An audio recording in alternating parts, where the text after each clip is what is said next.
자, 안녕하세요. 저번 시간에 보톡스 물 타냐 안 타냐 이 영상에 의해서 두 번째 시간입니다. 자, 보톡스 병원들이 대부분 물 타지 않고 있다고 말씀드렸죠. 그러면 이제 효과가 왜 없느냐 그 말씀을 드리려고 해요. 첫 번째, 제일 큰 오해는 부위마다 힘을 얼마나 뺄지가 틀려요. 미간을 힘을 몇 퍼센트 뺄지, 눈가를 힘을 몇 퍼센트 뺄지, 이게 다 틀리거든요. 근데 이제 힘이 덜 빠졌다고 생각을 하시는 거죠. 또는 주름이 안 펴졌다 이렇게 말씀하신 건데, 보톡스마다 똑같은 주름 보톡스라도 힘을 얼마나 뺄지, 또 주름을 피는 건지 아니면 마비시키는 건지 이런 게 다 달라요. 이런 부위마다 설명을 하나씩 해나가면 되는데, 요즘에는 의사들이 상담 안 하는 데가 굉장히 많죠. 그러니까 설명도 제대로 못 듣고 했으니까 효과가 있는지 없는지, 어디까지가 제대로 된 효과인지 알지를 못하니까 자꾸 오해가 생기고 병원에서 물 탔다 이런 얘기 나오는 거예요.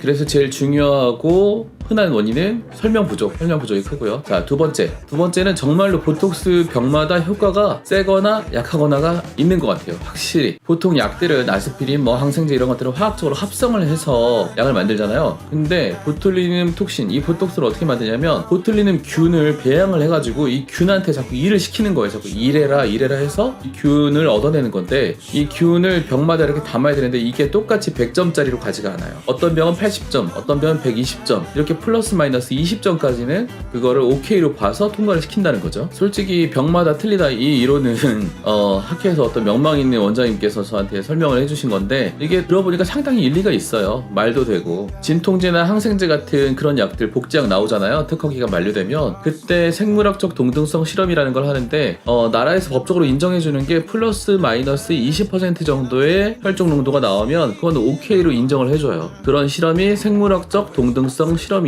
저도 학생 때 약대 친구가 해줘가지고 실험에 끼워줘서 저도 그렇게 실험을 해본 적이 있어요. 모텔에서 지내면서 계속 피만 뽑아요. 계속 먹고 자고 피 뽑고, 먹고 자고 피 뽑고, 술은 못 먹게 하니까 계속 고스톱하고. 자, 그건 그렇고, 이 플러스 마이너스 20%라는 게 어떻게 보면 작은 수치지만 꽤나 큰 수치예요. 어떤 병은 80점이 들어있고 어떤 병은 120점이 들어있으니까 꽤나 힘의 차이가 나죠. 근데 이 힘 차이가 엄청나게, 나 이거 너무 세고 약하고가 너무 차이가 나서 나 이거 못 맞겠다, 그 정도는 또 아니에요. 우리가 그걸 감안하고 맞을 만은 한데, 우리가 그 정도 차이는 있을 수 있다라고 감안을 할 만해요.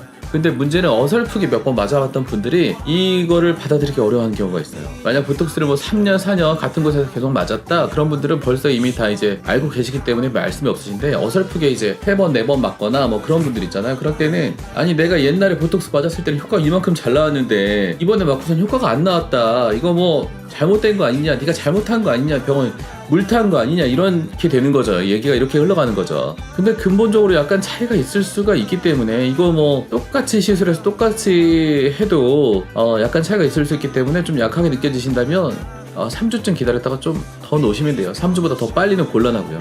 왜냐면은 처음에 맞았던 효과가 3주 정도 지나야 효과가 다 나오기 때문에, 효과가 다 안 나온 상태에서 이거 약한데 하고 또 맞았다가 너무 셀 수가 있어요.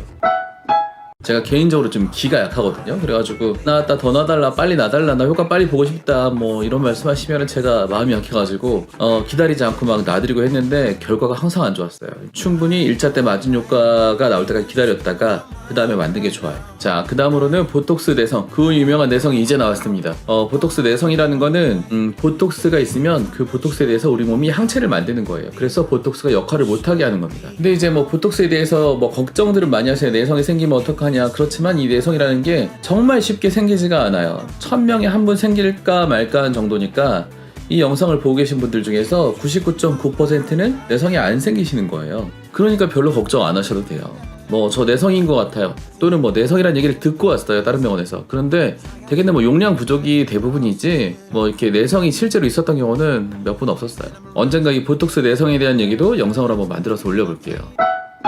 자, 이제 결론적으로 이제 오늘 3가지 말씀드렸어요. 저번 시간에는 보톡스에 물 탄 거 아니냐, 이거에 대해서 말씀을 드렸고, 이번 시간에는 첫 번째, 설명 부족이 많다. 원래 힘을 그 정도 빼려고 했는데 이게 다 뺀 건지 덜 빠진 건지, 네가 못한 건지, 물 탄 건지, 시술을 제대로 안 한 건지 서로 커뮤니케이션이 안 되는 경우가 1번. 두 번째는 아무래도 병마다 용량이 조금 다른 것 같다. 플러스 마이너스 20% 정도까지.